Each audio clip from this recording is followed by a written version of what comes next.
반갑습니다. 반갑습니다. 자, 저희들이 정전 제3 수행편, 오늘이 제9장, 심고와 기도. 정말 종교에서 이 기도는 빼놓을 수도 없고 너무 중요한 내용이고, 그래서, 그리고 과연 소태산 대종사는 이 기도를 어떻게 바라보는가. 이제 우리가 평소에 느끼는 거하고 대종사님이 문헌으로 이렇게 정전에다가 경전으로 밝혀놓은 내용에 어떻게 되어 있는가를 한번 찬찬히 한번 살펴볼 필요가 있다고 봅니다. 그래서 이 문장, 이렇게 길지 않은 문장이지만 이 문장을 이렇게 차곡차곡 살펴볼 거예요.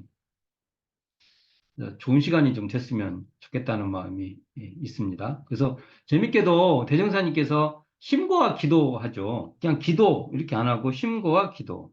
심고, 마음으로 구한다.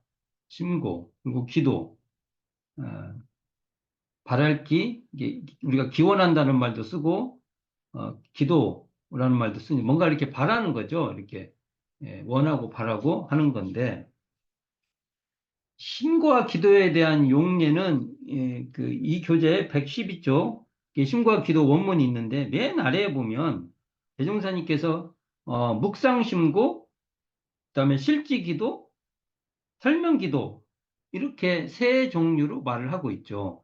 우리가 묵상심고하고 설명기도는 잘 쓰는데 실지기도는 거의 우리가 좀 용례적으로도 안 쓰죠. 근데 여기서 보면 이 재밌는 내용이 있어요. 심고는 결국은 앞에 묵상심고가 줄여서 심고라고 해도 틀린 말이 아니죠. 심고하면 묵상심고예요. 마음으로 하는 거지. 우리가 막 말로 이렇게 뭐라 이렇게 하면은 사실은 심고 내용에는 조금 덜 맞는 거죠.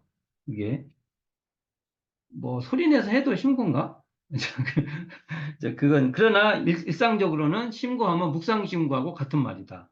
그럼 묵상심고는 뭐라고 돼 있냐면 심중으로만 하는 것 이렇게 돼 있죠. 이게 심고는 마음속으로 하는 거죠. 우리가. 일반적으로 그냥 기도로만 끝나는데 심고를 따로 두었다는 게 대종사님 특징인데 심고는 저기 동학, 천도교 그쪽에서 쓰던 말입니다. 그걸 대종사님께서 사용하시는 거죠.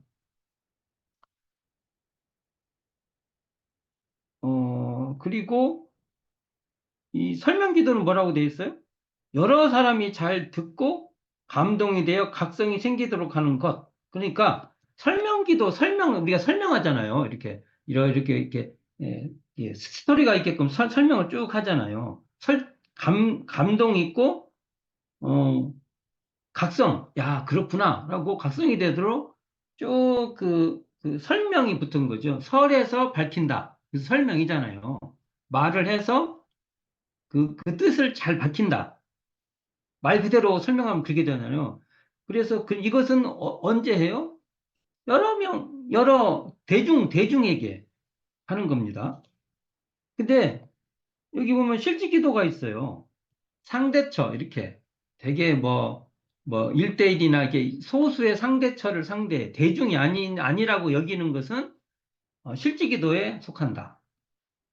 그래서 이게 정확한지 모르지만 병문안 가가지고 우리가 환자들한테 이렇게 하고 하는 것은 실지기도에 속한다고 봐야 될 것입니다. 근데 우리가 이걸 명확하게 구분하지 않고 다 그럴 경우에 설명기도 안에다가 우리가 일상적으로는 집어넣어서 말하는데 정확하게 말하면 대중을 상대할 때가 설명기도고 그리고 소수의 상대처를 대할 때는 실지기도다. 근데 우리가 이제 실지기도 올리겠습니다. 이렇게는 말 안 하죠. 그냥 기도 올리겠습니다. 좀 이렇게 말을 하죠. 그렇게 구분할 필요가 있다. 네, 오늘은 이 신과 제9장 신과 기도의 첫째 단락 한번 읽어볼게요. 첫째 단락이 대충 어디서 끊냐면 제가 이렇게 끊었습니다. 사람이 출세하여 세상을 살아가기로 하면 자력과 타력이 같이 필요하나니 자력은 타력의 근본이 되고 타력은 자력의 근본이 되나니라. 그러므로 자신할 만한 타력을 얻은 사람은 나무 뿌리가 땅을 만남과 같나니라. 그리고 우리는 자신할 만한 법신불 사은의 은혜와 위력을 알았으니 이 원만한 사은으로서 신앙의 근원을 삼고 대략 여기 위에 보면은 근본이 되나니라 한 번 끊고 그러므로 자실만한 타력을 얻은 사람을 쭉 해서 갔나니라 그리고 우리는 자실만한 법신불 사은 은혜와 위력을 알았으니 이 원만한 사은으로서 신앙의 근원을 삼고 여기까지 끊어서 설명을 해볼까 합니다. 대충 그러니까 원만한 사원으로서 신앙의 근원을 삼고 여기까지 한번 끊어서 설명을 하겠다는 거예요. 그러면 이 단락에서 중요한 것은 심고와 기도의 대상과 원리를 밝히고 있다. 근데 이게 심고와 기도의 대상은 이 내용으로 보면은 사은입니다.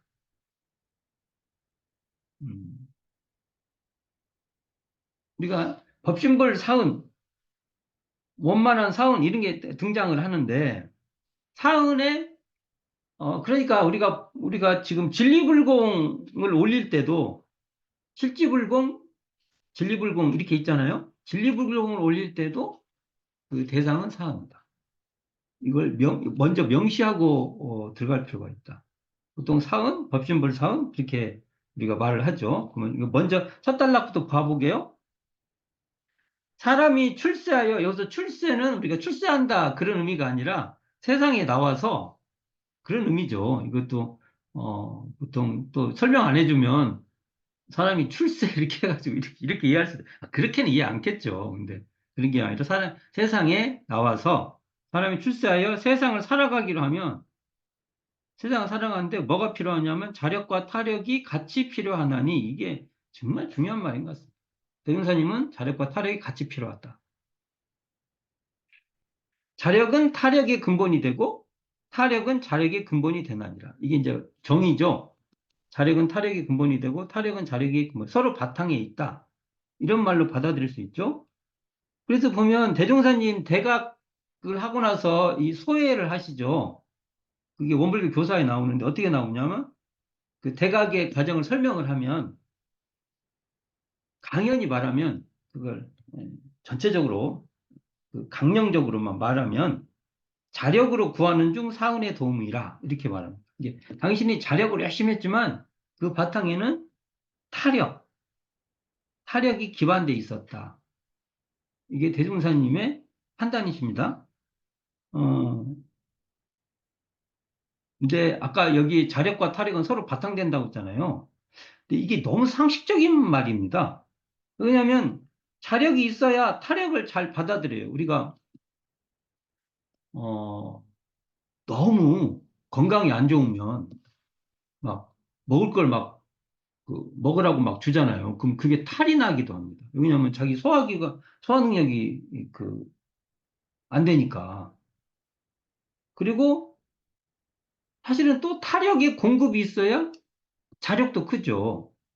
아니, 내가 막 열심히 하려고 그러는데 너무 주변에서 도움이 없어요. 그럼 거기도 한계가 있죠. 그러니까 우리가 그래서 자력과 타력은 이 대두사님께서 자타력 병진해라. 그래서 자타력 병진 신앙 이런 걸 테마로 말하지 않습니까? 우리가. 그러니까 예를 들면 학생이 배우려는 자력이 있어야 학생이 막 배우려는 게 있어야 선생님의 가르침을 받아들여서 실력이 늘어요. 선생님이 아무리 가르치려고 해도 학생이 배울 의지가 없어. 반대로 유능한 선생님이 이렇게 가르치는 능력이 있어요. 근데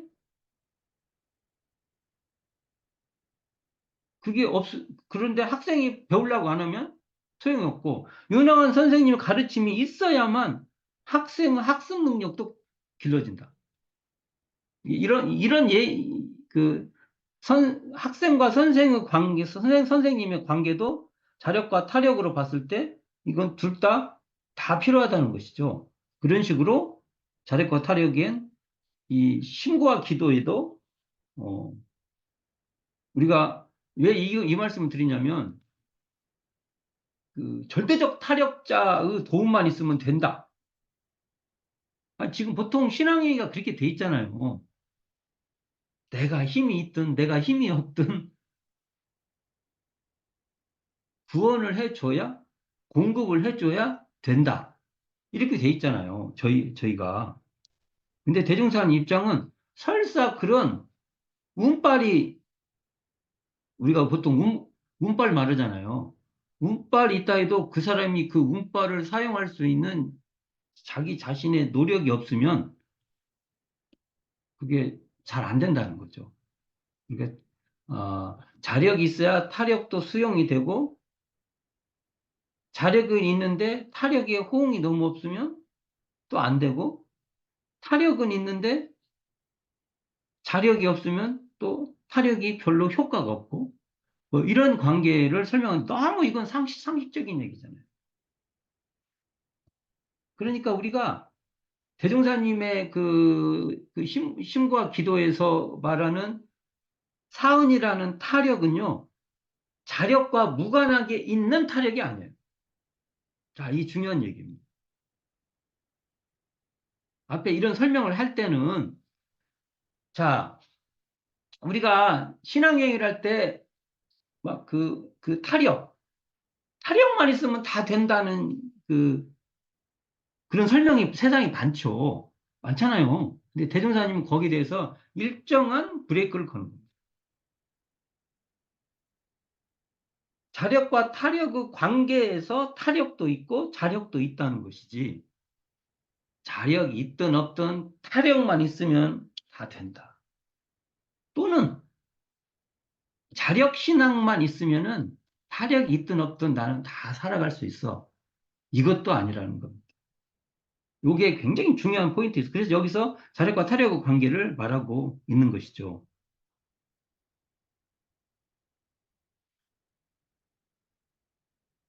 그러니까 저희들이 예를 들면 우리가 쉽게 말하면 자성불신앙만 하면 된다. 이것도 안 맞습니다.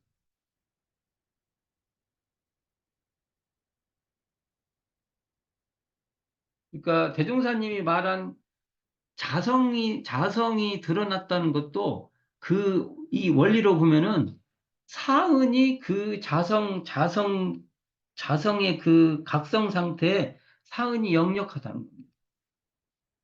원리적으로 말하면 된다고요. 우리가 사은에 감흥됐다고 하면은 우리가 항상 지금 현재 깨어있는 자성이 드러나는 상태에 있다.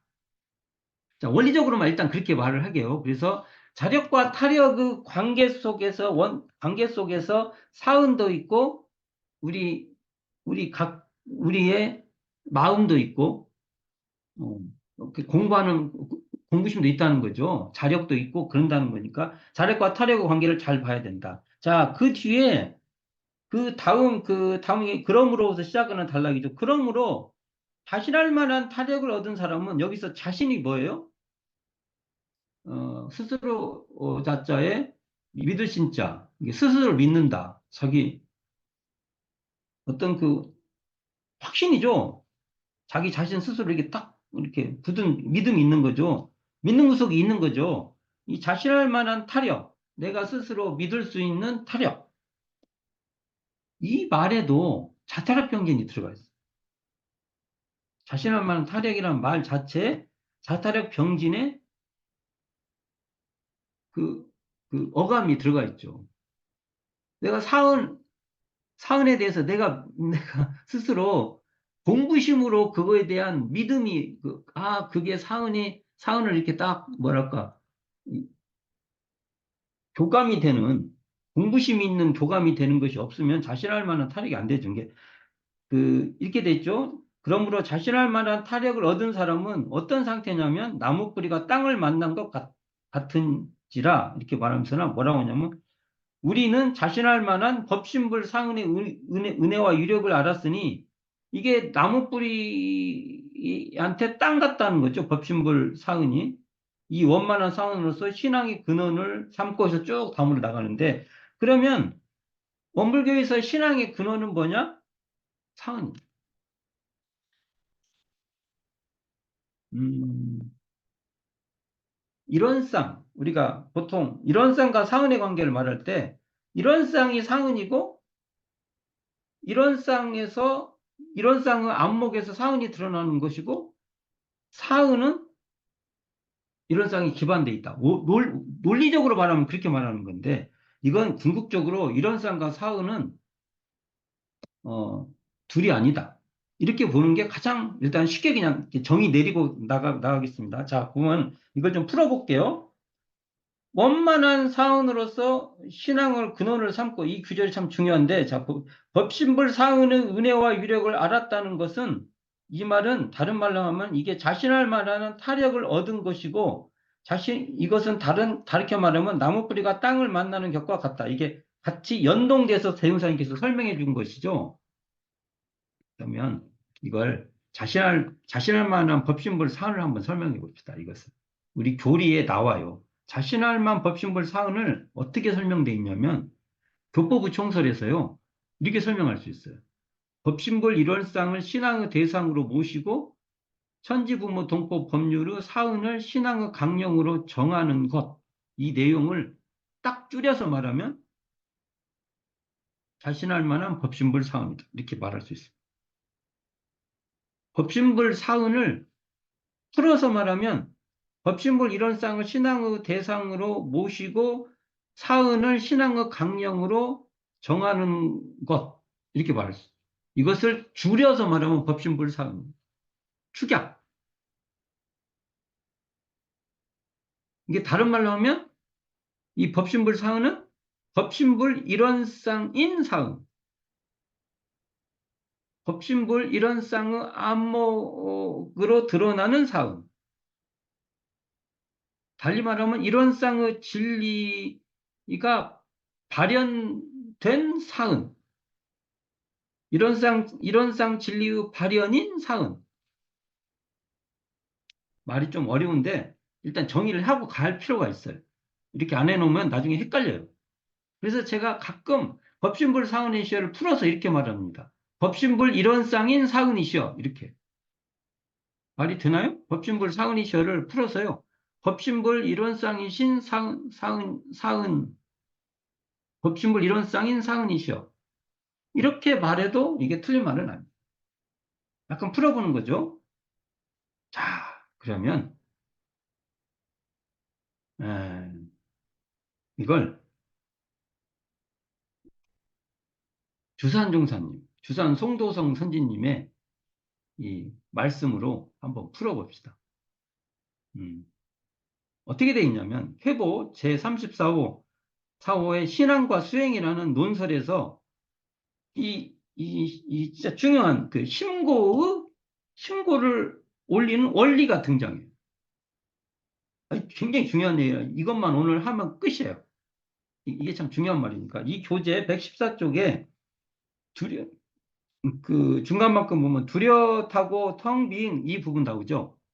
이 문장을 곱씹어서 한번 차근차근 설명해 보겠습니다. 자, 뚜렷하고 텅 빈 이 일환 속에는 뚜렷하다 하면은 이게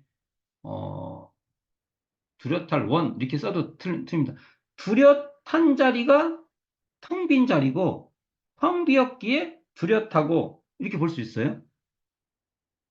다른 말로 하면 이것은 적적하니까 성성하고 성성하니까 적적하다. 이렇게 바꿨어도 이게 크게 대차가 있는 말은 아니에요. 근데 여기서는 뚜렷해. 뚜렷해. 이렇게 뚜렷하기 때문에 그 경지가 텅 비었다. 말이 돼요. 맑은 물이 텅 비었기 때문에 청정하기 때문에 그 안이 훤하죠. 비유로 들으면 물이 청정하니까 훤하고 훤하니까 청정하죠. 비유를 한다면, 물의 비유를 한다고 하면. 자, 뚜렷하고 텅 빈 이 일원 속에는 게 일원의 다른 표현이 뚜렷하면서 텅 비었다. 이 일원의 경지가 이렇게 말하죠. 일원 속에는 천진만물 허공국구에 어느 거 하나 포함되지 않음이 없나니 그러니까 자, 또 설명을 해볼게요. 비유로 해볼게요. 물이 청정하니까 뚜렷해. 또 환하니까 청정해. 그러니까 그 안에 모든 그 뭐죠? 수초, 돌, 물고기 이게 환하게 드러난다는 거예요. 이게 여기서 말한 대로 천지만물 허공법계가 그 안에 포함 다 돼 있다. 이렇게 볼 수 있죠. 근데 이 경지를 어떻게 설명, 이게 압권입니다. 이론의 이 경지가 그러한 그러니까 내 마음이 뚜렷한데 뚜렷하기에 텅 비고 텅 비었기에 훤하게 뚜렷한 이 경지가 속으로 들어가도 아니었고 이 압권의 설명이 나옵니다. 이게 속으로 들어간 그 경지를 속으로 들어갔는데 속이랄 것이 없어요. 겉으로 나갔는데 이게 삼라만상이 쫙 펼쳐졌어요. 그런데 밖이 없어요. 이게 지금 주단종사가 설명한 겁니다. 이게 이 경지인데 이러한 그 경지를 우리의 자성이요 우주의 본체입니다. 이러고 봐요. 우리의 자성은 이론상 진리장으로 말하면 일체 중생의 본성과 같은 말이에요. 그리고 우주의 본체라는 말은 우주만유의 본원 같은 말입니다. 자, 하여간 이건 설명 안 할게요. 이런다는 거예요. 근데 이 경지를 다시 번역해서 다시 또 풀어서 보면은 이게 사은이라 할 것이며 다시 더 세밀히 분석해 말한다면 삼라만상 그대로가 실제 부처님이 될 것이니 이렇게 되면 이게 실제 부처님이라고 하니까 처처불상의 세계라는 거예요. 이게 사은이 바로 처처불상의 세계다. 이런 말이에요. 이 설명이.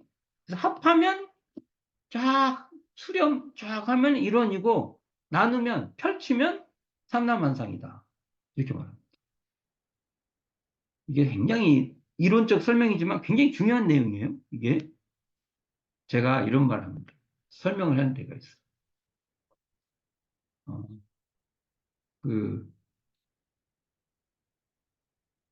기백사상과 종교공부 책에 제가 그 은혜가 어떻게 전개되는 걸 한번 설명한 적이 있습니다. 그 책에서 대종사님께서 이렇게 돼 있어요. 대종경 교육품 사장에서 어, 대종경 교육품 사장을 한번 펴볼게요.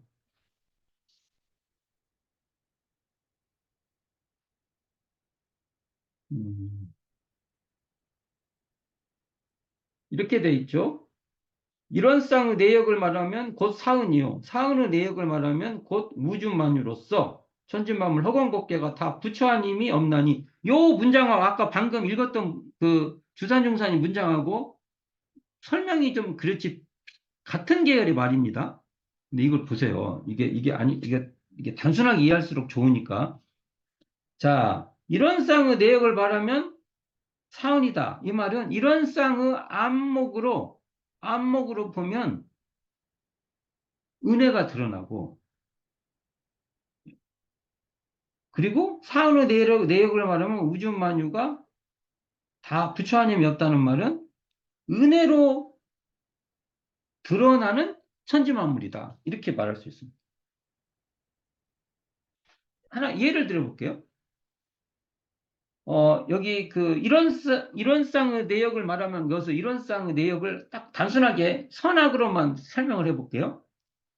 선악의 분별이 분별이 없는 자리로 보면 선이다 악이라는데 이렇게 매달리지 않으면 어, 그, 대흥사님께서 이렇게 말해요. 삼산종사님이, 삼산, 김기천 선지님이, 요즘 종교 지도자라고 나와갖고 막, 자기가 메시아라고 하고 막, 그러면서 사고를 쳐요. 신도들 막 돈 뜯어내고 그런 일이 많이 꽤나 지금도 있지만 옛날에도 많이 있었나 봐요. 대흥사님께 여쭤봅니다. 아니, 어떻게 그 사람들이 참 선생이, 어떻게 그 선생이라고 합니까? 그 말은 달리 말하면 그게 어떻게 부처라고 합니까? 그 말을 할 수 있죠? 또 달리 말하면 그게 어떻게 은혜롭습니까? 이렇게 말할 수 있죠. 맞잖아요. 근데 대종사님 표현을 한다면 삼라만상이 은혜고 아까 부처라고 말할 수 있잖아요. 그게 요 말로 하면은 대종사님 이렇게 말합니다. 이 삼산이 그걸 통해서 무엇이 선이고 악인지 확실히 알았다는 거죠. 그리고 그 사람들은 따르지 말아야 되고 그렇게 하지 말고 어떤 걸 해야 될 것이 분명히 알아졌으면 그게 선생이 아니고 뭐냐. 그게 선생이라는 거예요. 요즘 말로 하면 반면교사. 근데 이 말에는 그 자체 그대로를 보는 게 아니라 일원상이라는 안목이 드러나면 선악의 뭐 분별에 집착하지 않고 보면은 선은 선대로 은혜로운 것이고 악은 악대로 은혜로운 것이다. 이 말입니다. 이렇게 드러난다는. 좋은 건 좋은 대로 은혜롭고 낮은 것은 낮은 대로 은혜롭다. 그리고 그럴 때 모든 존재가 부처다. 이런 말이에요. 한 예를 든 거예요. 예를. 대전사님 그 대전경이 나오잖아요. 자, 그러니까 그 다음 문장이 중요합니다. 이 교재 보세요. 붉은 글씨로 있죠. 그러므로 아까 그런 그 이론상의 진리가 드러난 안목이죠. 이 그런 거로 이론상의 진리를 알고 보면 아까 그런 안목이 알고 보면 천지만물 허공법계가 모두 한 덩어리로 합한 참되고 떳떳한 본래 면목을 발견하게 될 것이니. 그러니까 이런 쌍의 안목으로 보면 천지만물 허공법계가 모두 다 그냥 한 덩어리로 합해서 그 참되고 떳떳한 본래 면목이 발견된다는 거죠. 자, 이게 이제 만일 이것도 천상 비유를 좀 드려야 맞을 거예요. 거울이 좀 그, 그 뭐지? 이렇게 이렇게 거울에 바깥에 경계죠, 경계.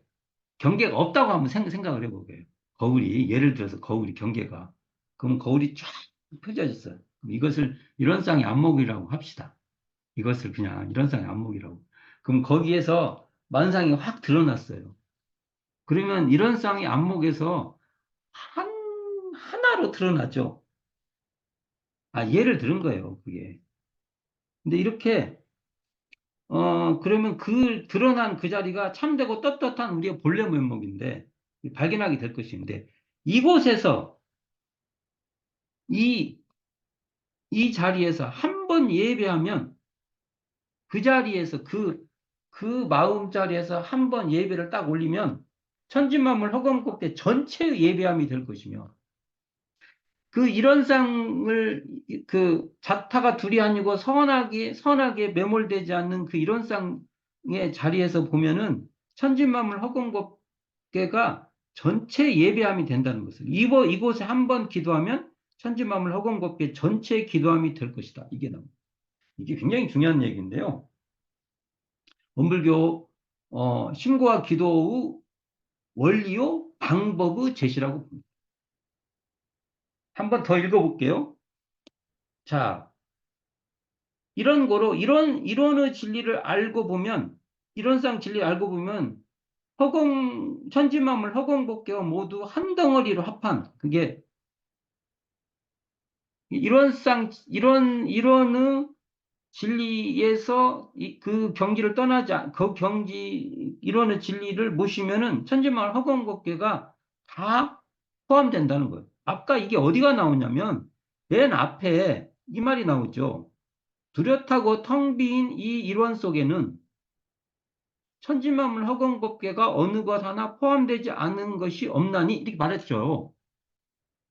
앞에 처음에 문장 말했잖아요. 이 말이나 뒤에 이 이론의 진리를 알고 보면 천지만물 허공법계가 모두 한 덩어리로 합한 참되고 떳떳한 본래 면목을 발견하게 될 것인 이거랑 똑같은 말.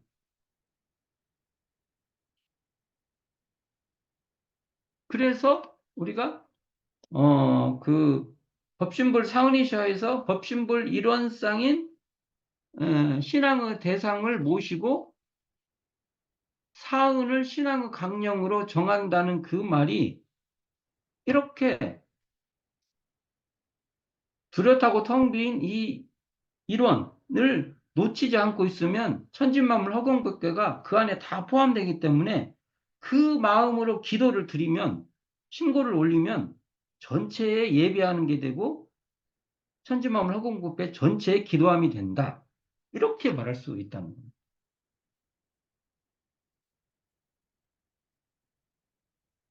천지만물 허공법계가 한 자리로 드러나는 뚜렷하고 텅 빈 일원의 자리에서 우주만유 전체인 사은에 예배하고 기도해라는 것.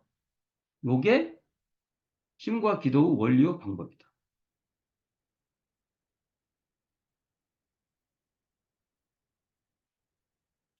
어, 우리가 여기 원만한 사은 나오잖아요. 그럼 우리가 원만하다 하면 어떤 생각을 하냐면, 이렇게 원하지 않고 막 이렇게 원만하고 막 이런 생각을 하잖아요. 그런 면도 있죠. 과불급이 없는 그런 경지, 과하지도 않고, 미치지도 않고. 근데 현실에서 그런 게 어디 있어요?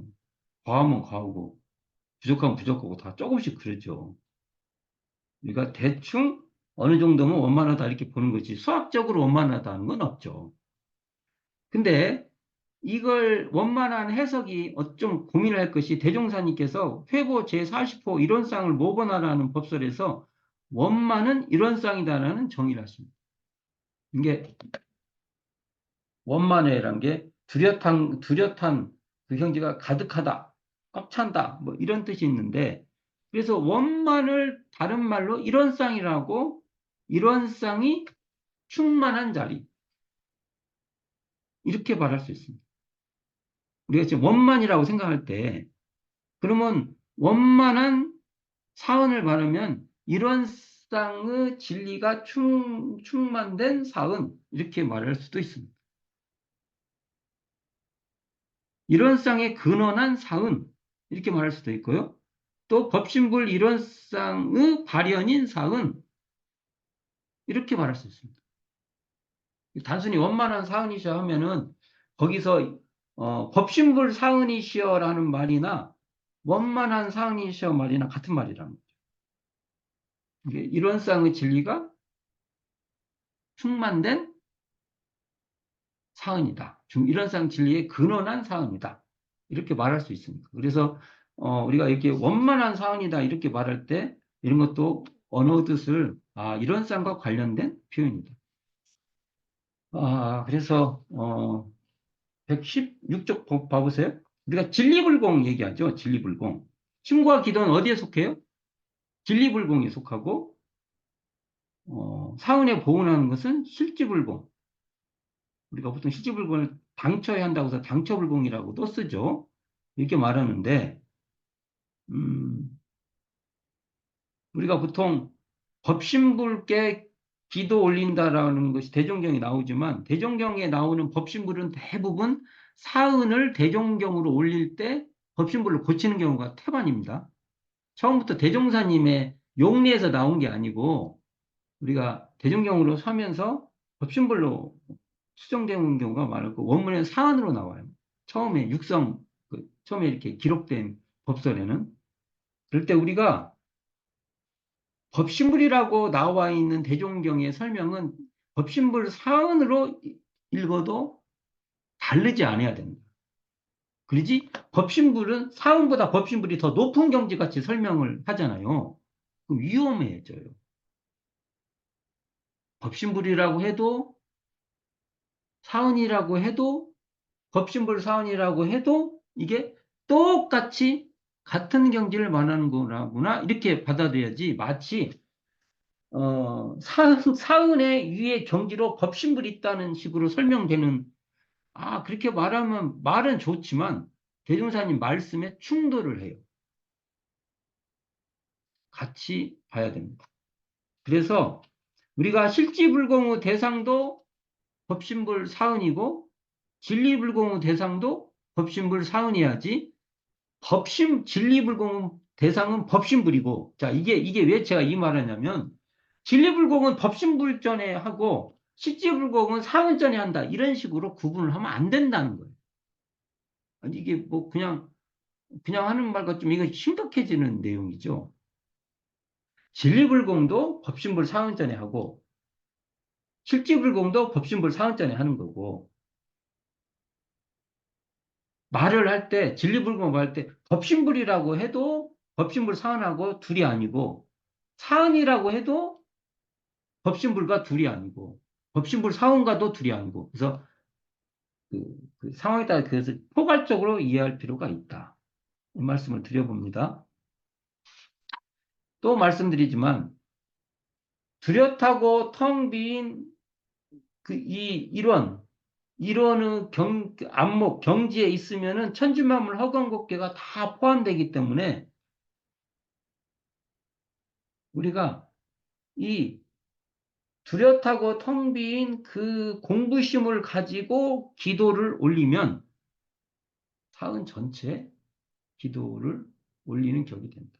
사은을 떠나지 않고 천지만물 허공법계를 떠나지 않고 기도하게 된다는 것이 주산종사의 설명이니까 참고를 해서 받아들일 필요. 오늘은 심과 기도 원리와 방법에 대해서 앞달라.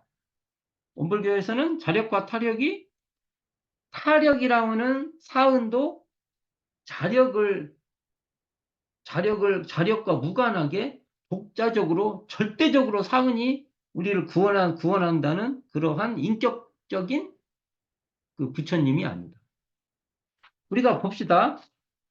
법신불 사은의시 할 때 이 법신불은요. 법신불이라고 할 때 이것은 인격성이 탈락된 자리입니다. 맞죠? 그러니까 법신불이라고 그러죠. 법의 몸이다. 인신이, 인격신이 아니라는 소리잖아요. 그 말은. 그래서 우리가 보통 법신불할 때 법이나 진리할 때 리나 길도나 이거 같은 말입니다. 법신불이라고 할 때 그것을 법신불의 법이나 이치의 진리할 때의 리나 우리 도라고 할 때 도나 같은 것이라고 받아들이면 되고 이러한 그 법신불 이러한 자리에서 은혜가 드러난다고 할 때 대종사님께서 이것을 사은이라고 해서 천지 부모 동포 법률 천지은 부모은 동포은 법률은으로 말을 해주는데 이 사은은요 사실 네 개를 말한 게 아니라 네 범주를 말합니다. 또 달리 말하면 네 관점을 말합니다. 그러니까 이 하나를 제가 이 주먹을 놓고 피면은 이렇게 되고 뭉치면 이렇게 된다는 이 운동성으로 볼 것인지 개수로 이렇게 피니까 이게 뭐 모양이 이렇게 될 거라는 것이라든지 뭐 여러 가지 이걸 설명하는 방식이 있을 거 아니에요. 그러니까 다 주먹을 떠나지 않지 않습니까? 참 주먹이 아니라 손을 어떻게 바라볼 것이고 어떠한 그 범주를 할 것인가 할 때 이 천지 부모 법률 이 네 가지 범주로 대종사님께서 설명을 해주시는데 이것을 하나의 네 범주다. 하나인데 이걸 네 가지 범주를 설명한다. 이렇게 설명할 수 있는데요. 이것을 은혜라고 말을 하는데요. 이 은혜는 어, 인간성도 있죠. 사은혜는. 그렇잖아요. 법신불에는 인간성이 없어요. 개념적으로. 근데 사은하면은 우리가 사람과 사람의 관계, 사람과 만물의 관계, 또 우리가 천지하고 관계, 그래서, 인간성도 있고, 하여간 관계성이 있어요. 그래서 사은에는 그 훈훈함이 있다. 이런 얘기. 법신불에는 이런 게 완전히 탈각된 그런 경지인데 그 경지에서 법신불과 함께 드러나는 사은은 어떤 인간의 훈훈함도 있고 그런 면이 있어서 이게 법신불 사은이라는 이 우리의 그 신앙의 형태는요 상당히 그 뭡니까 그 음, 인격성도 극복하고, 그러면서나 또 너무 있잖아요. 이치에만 함몰되는 그런 것도 약간의 보완되는 그런 면이 있어서, 그러면서나 이런 세계를 부처다. 부처의 세계다. 아까 이거 실지 부처님이라고 했잖아요. 은혜를 다른 말로 하면 또 부처. 이게 은혜의 다른 표현이 부처예요. 그래서 우리가 이걸 보면 은혜불 막 이런 말도 쓰는데, 이런 면들을 우리는 신앙의 대상으로 삼고 있다. 그래서 우리의 신앙의 대상에 대한 공부를 좀 할 필요가 있다. 그리고 주원보험 말했어요.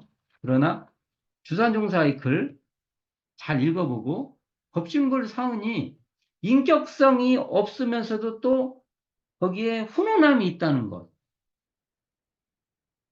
뭔가 신앙행위에 대한 고민이 있었던 거예요. 교단이. 기존의 종교의 고민 있잖아요. 그런 것도 단순히 우리가 보지 말고 법신불 사언을 그렇게 생각을 해보면 굉장히 애정을 가질 수 있다. 그러면까지 해보겠습니다. 번잡하게 했어요. 수고하셨습니다.